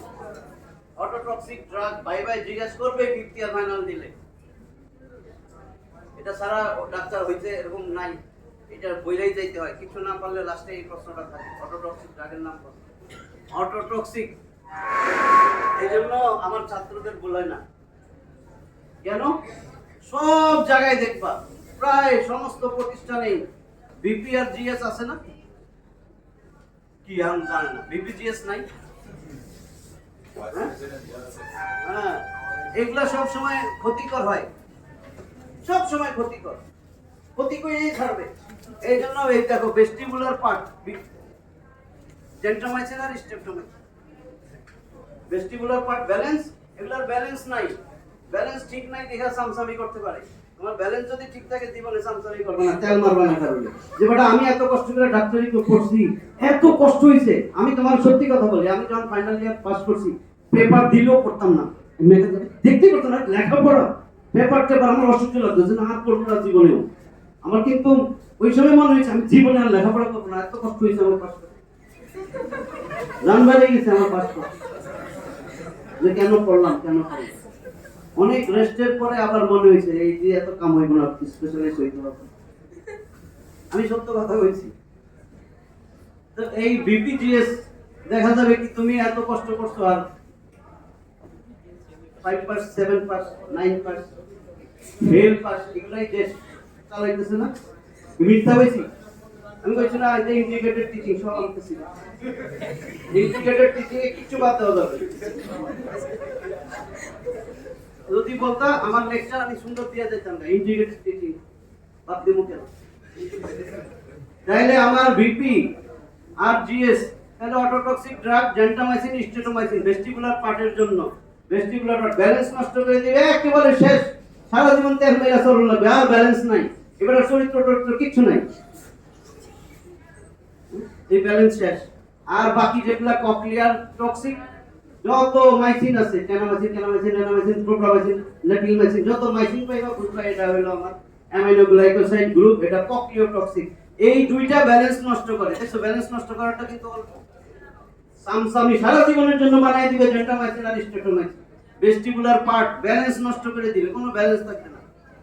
এই দুইটা মনে রাখলে বাকিগুলো ককলিওটক্সিক, অ্যামাইনো গ্লাইকোসাইড গ্রুপ। এই অটোটক্সিক ড্রাগ যদি মা পায়, স্টেটোমাইসিন যদি পায়, তাহলে ওই বাচ্চা হিয়ারিং লসের সম্ভাবনা অনেক বেশি, রিস্ক ফ্যাক্টর, ঠিক আছে, কনজেনিটাল হিয়ারিং লস। তাহলে আমার এখন আমি ট্রিটমেন্টে যায় শেষ করে দিতেছি, ইনভেস্টিগেশন কি করব? এই যে এতক্ষণ এত কথা বললাম, এই রোগী যখন আইসা বলবে আমি কানে কম শুনি, বা আরেকজনে নিয়ে আসছে যে আগে শুনতো এখন তো কিচ্ছু শুনে না, তাহলে কিছু টেস্ট লাগবে না যে তার এই যে এতক্ষণ যে ছবি আঁকলাম কোন জায়গায় সমস্যা, তার কন্ডাক্টিভ পাথে ভালো আছে কিনা, সেন্সরি নিউরাল পাথে ভালো আছে কিনা, নাকি তার ব্রেন অডিটরি কর্টেক্সে কোনো সমস্যা। তাহলে আমরা কি টেস্ট করব? যেহেতু তার হিয়ারিং লস আছে, 1 নম্বর অডিটরি টেস্ট, মানে অডিওমেট্রিক, অডিওলজিক্যাল।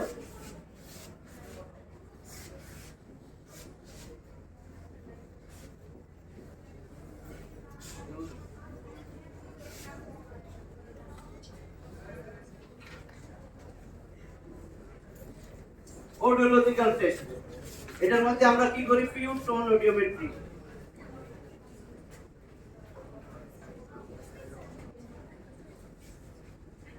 পিওর টোন অডিওমেট্রি, এরকম একটা অডিওমিটার থাকে, ওখানে রোগী বসানো, কানে মাইক্রোফোন দেওয়া থাকে, আর বলা হয় যে এখান থেকে আমি সাউন্ড দিব, সাউন্ড শুনলে হাত উঠাবেন, ঠিক আছে, একটা গ্রাফিক্যাল রিপ্রেজেন্টেশন হয়।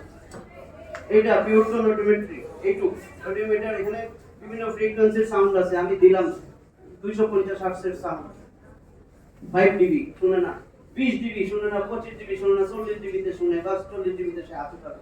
এইভাবে করে সাবজেক্টিভ টেস্ট, রোগীর রেসপন্স লাগবে, subjective test of hearing, pure tone audiometry.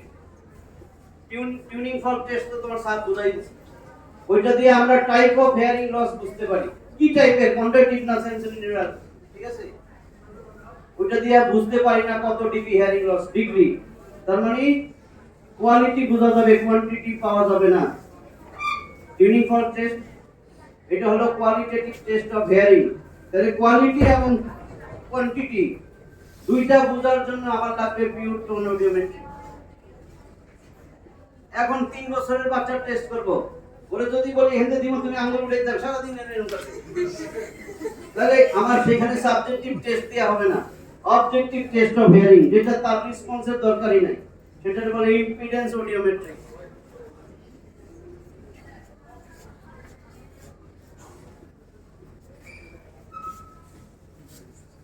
Impedance মানে বাধা, সাউন্ড পাস হওয়ার জন্য মিডল এয়ারে কোনো বাধা আছে কিনা, মিডল এয়ারের প্যাথোলজি সব কিছু আইসা করবে ইম্পিডেন্স অডিওমেট্রি দিয়ে। মিডল এয়ারের প্যাথোলজি, ইম্পিডেন্স অডিওমেট্রি, এটা অবজেক্টিভ টেস্ট, এটা ছিল সাবজেক্টিভ, এটা অবজেক্টিভ। রোগীর রেসপন্সের দরকার নাই, ঠিক আছে। অটো অ্যাকোস্টিক ইমোশন, এগুলা এখন মাথায় না আনলেও চলবে, এই দুইটা মনে রাখলে চলবে। অডিওলজিক্যাল টেস্ট। দুই, রেডিওলজিক্যাল।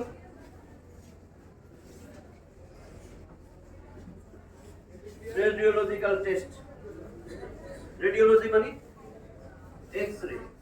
তাহলে আমার টেম্পোরাল লোবের মধ্যে সব কানের সব পার্ট, আমি যদি রেডিওলজিক্যাল টেস্ট করি, X-ray mastoid Towne view, X-ray mastoid করা যায়। আর সবচেয়ে ভালো সিটি স্ক্যান করলে সব চলে আসে, CT scan of the temporal বোন।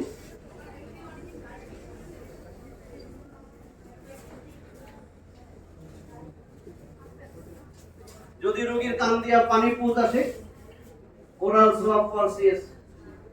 যদি ডিসচার্জ নিয়ে কোনো রোগী আসে, কানে কম শুনতেছে কিন্তু ডিসচার্জ আছে, পুজ আসতেছে কান দিয়া, ক্রনিক সাবরেটিভ অটাইটিস মিডিয়া রোগী। Any discharge from air discharge, যদি এয়ার ডিসচার্জ থাকে, ডিসচার্জ যাই হোক, ওরাল সোয়াব, AURAL মানে কান, অথবা এয়ার সোয়াব।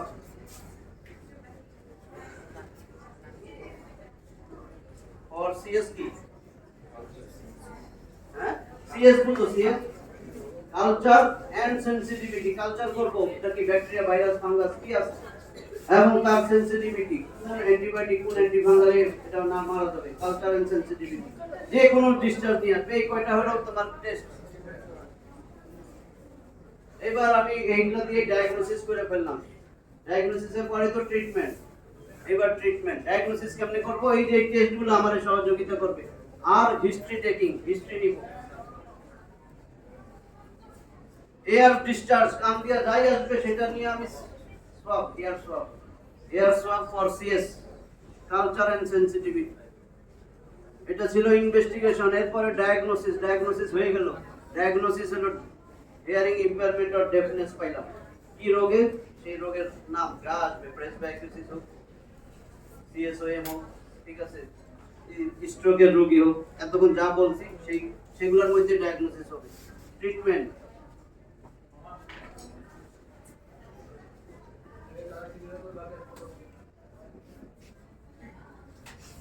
ট্রিটমেন্ট কি হবে? Treatment according to cause, treatment according to cause. সেই ছবিটা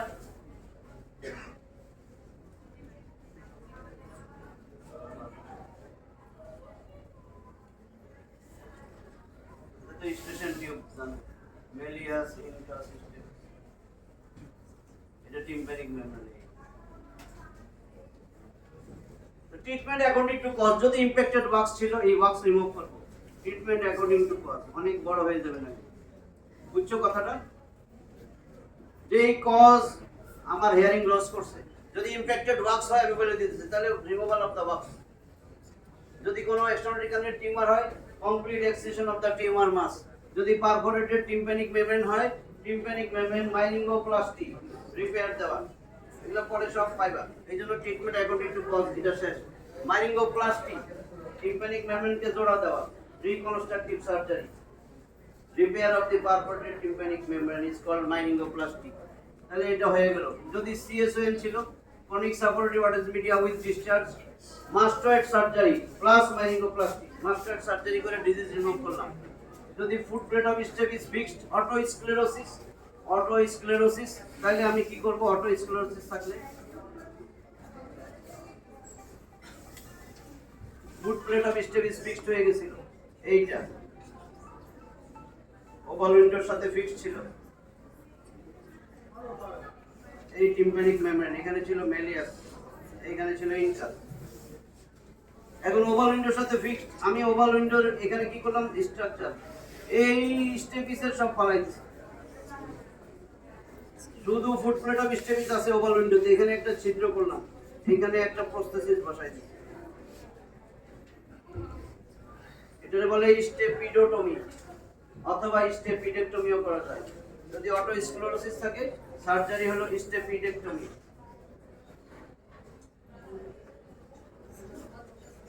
আমরা করি স্টেপিডোটমি, এটাই করা হয় এখন।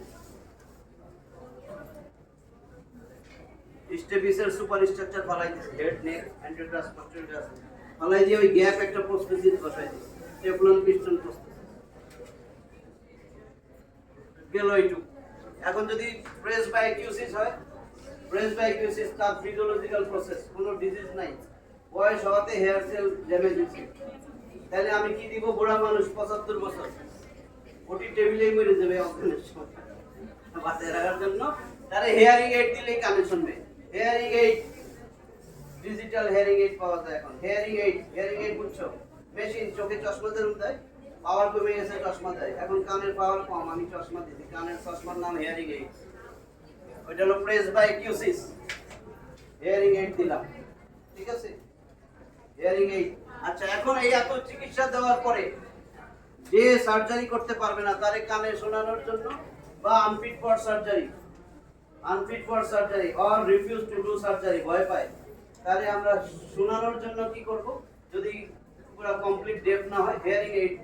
এই অ্যানসার হিয়ারিং এইড, এটা সবচাইতে একেবারে পুরা ইউজড, আমরা এখন বেশি বলি হিয়ারিং এইড দেন। হিয়ারিং এইড কানে শুনবে। আর যে ডেফের জন্য তো আলাদা, কমপ্লিটলি যে ডেফ, সে যদি আগে থেকে কানে শুনতো তাহলে ককলিয়ার ইমপ্ল্যান্ট করা যাবে যে কোনো বয়সে, বুঝা গেছে তো? আর বাচ্চাদের তো বললাম যে 3 থেকে 6 মাসে প্রত্যেকের হিয়ারিং স্ক্রিনিং টেস্ট লাগবে। তাহলে আমি হিয়ারিং এইড দেখছো কোনো সময়? হ্যাঁ, হিয়ারিং এইড কানের পিছনেও দেওয়া যায়, বিহাইন্ড দ্য ইয়ার আছে, ইন দ্য ইয়ার আছে, কানের ভিতরে, ইন দ্য ক্যানেল টাইপ আছে, একদম ক্যানেলের ভিতরে দেখা যাবে না। বডি অর্ন আছে, যেগুলা সস্তা, বড়, শরীরের মধ্যে পকেটে রাখতে, ঠিক আছে? বিভিন্ন টাইপের হিয়ারিং এইড আছে। এখন যেই বাচ্চা হিয়ারিং নাই, হিয়ারিং এইড দিতে পারবে না, হিয়ারিং এইডে লাভ হবে না, হিয়ারিং এইডে লাভ নাই, পরে একেবারে পুরো হিয়ারিং এইড দিয়ে কোনো লাভ নাই, ডেফ, তারে আমরা কি করব? আগে কথা টথা বলতো, সবই বলতো, 22 বছর ধরে এখন, তারে লিপ রিডিং, সে তো সব জানতো এতদিন, হঠাৎ করে তার হিয়ারিং লস হয়েছে। লিপ রিডিং অডিটরি রিহ্যাবিলিটেশনের মধ্যে পড়ে। ও শর্ট, তার সাথে কথা বলতে হবে, সে ঠোঁটের দিকে তাকাইতে হবে, লিপ রিডিং করবে, এইভাবে সে আস্তে আস্তে শিখতে পারবে, ঠিক আছে? আরেক কিছু আছে সাইন ল্যাঙ্গুয়েজ, বিভিন্ন সংকেত দিয়া তারে বোঝানো যে এরকম থাকলে এটা এ, এরকম থাকলে এটা বি, এরকম সাইন ল্যাঙ্গুয়েজ শেখানো হয়। হিয়ারিং এইড কি কাজ করে?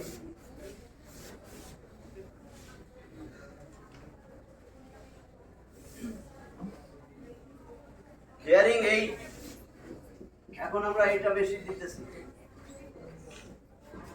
যারা অপারেশন করতে চায় না বা যাদের unfit for surgery. Hearing aid, এটার 3টা পার্ট।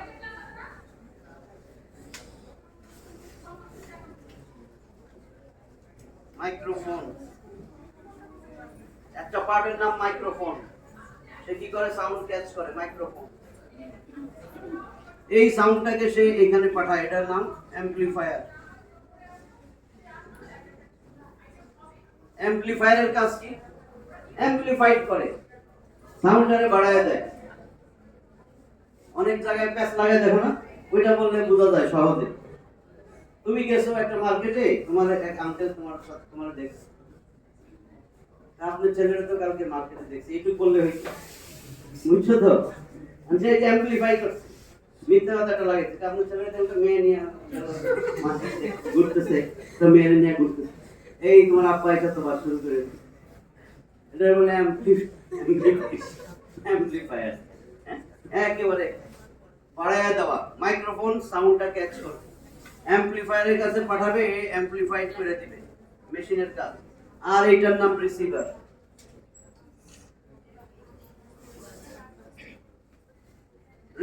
সে রিসিভ করবে অ্যাম্পলিফাইড সাউন্ডটা, রিসিভ করে কানের মধ্যে, যার কানে লাগাইছে হিয়ারিং এইড, তাহলে শোনানোর সাহায্য করবে। এই হলো হিয়ারিং এইড, ঠিক আছে? আমার এই যে এতগুলা কথা বলছি, তাহলে আমার যে চিকিৎসকের একটা রেসপন্সিবিলিটি আছে না, যেই আসুক তারে ধরো হিস্ট্রি টেকিং করে তার সমস্ত, যেহেতু এটাই যোগাযোগ কমিউনিকেশনের সবচেয়ে জরুরি জিনিস, সেই জন্য রেসপন্সিবিলিটি থাকবে যে কিভাবে সে তাকে শব্দ ফিরিয়ে দেওয়া যায়, কিভাবে তার শব্দ তারে ফিরিয়ে দেওয়া যায়। সে আগে শুনতো, এখন শুনে না। সাধ্যমতো চেষ্টা করা। না মানে আল্লাহ কিন্তু জিজ্ঞাসাবাদ করবে সবাই, সবাই কেউ বাঁচবে না। এই কান দিছে, চোখ দিছে, অন্তর দিছে অনুধাবন করার জন্য। এই জন্য আল্লাহ কইছে যেগুলাই শুনবে না, শুকরিয়া আদায় করবে না, এগুলারে দিয়া জাহান্নাম ভরবে। আমার কথা না, 7 নম্বর সূরা আরাফ, অনেক টাইম লাগবে এখানে লিখতেছি না, বলি 7 নম্বর সূরা আরাফ 179 নম্বর আয়াতে দেখো, ওয়ালাকাদ যারানা লি জাহান্নামা কাসীরাম মিনাল জিন্নি ওয়াল ইনস লাহুম কুলুবুন লা ইয়াফকাহুনা বিহা ওয়া লাহুম আয়ুনুন লা ইউবসিরুনা বিহা ওয়া লাহুম আযানুন লা ইয়াসমাউনা বিহা উলাইকা কালানাম বাল হুম আদল উলাইকা হুমুল গাফিলুন। আল্লাহ বলতেছেন গ্রামার, ওয়ালাকাদ লামে তাকিদ কদ, নিশ্চয় অবশ্যই অবশ্যই আমি এদের মধ্যে জিন আর মানুষের মধ্যে কতগুলোরে নিয়ে জাহান্নাম পূর্ণ করব। কোন কতগুলা? কয় 3 গ্রুপের। লাহুম কুলুবুন লা ইয়াফকাহুনা বিহা, এদের অন্তর দিছিলাম, অন্তর দিয়ে অনুধাবন করে নাই। কি অনুধাবন করে নাই? আমার কোরআনটা কোনোদিন খুলে দেখে নাই। আবার এত দাব্বারুনাল কোরআন, কোরআন নিয়ে চিন্তা গবেষণা করে নাই। তারপরে কি বলছে? এদের চোখ দিছিলাম, চোখ দিয়া দেখে নাই। কি দেখতে পেয়েছে? ওই যে কালকে জিতলো যে স্পেনের সাথে, ওইটা দেখতে পেয়েছে। ওইটা ওয়ালাহুম আয়ুনুল লা ইউবসিরুনা বিহা, চোখ দিছিলাম, চোখ দিয়া দেখে নাই। ওয়ালাহুম আযানুল লা ইয়াসমাউনা বিহা, কান দিছিলাম, কান দিয়া শুনে নাই। কি শুনে নাই? আল্লাহ বলেন উলাইকা কালানাম, এগুলো হইছে গৃহপালিত পশুর মতন। আমি বলতেছি না, আল্লাহ কইছে গৃহপালিত পশুকে গরু, ছাগল, রাম ছাগল, দুম্বা। এরপরে বলে বালহুম আদল, না না না, গরু ছাগলের থেকেও খারাপ, এগুলা কুত্তা শুয়োর।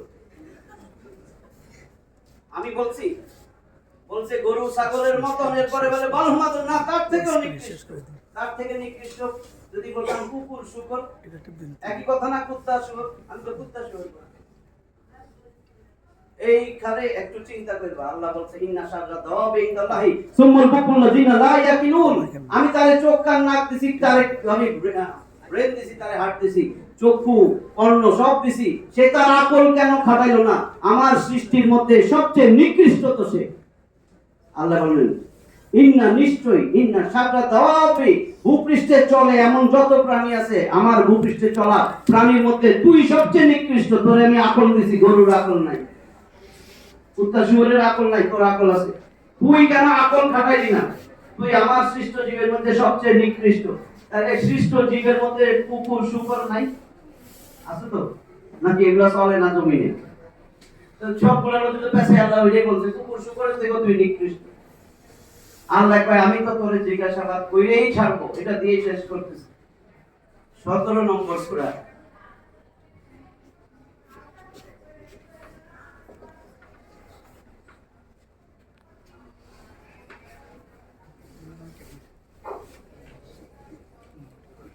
সূরা ইসরা, বনি ইসরাইল, ইহুদি জাতি, 17 নম্বর সূরা।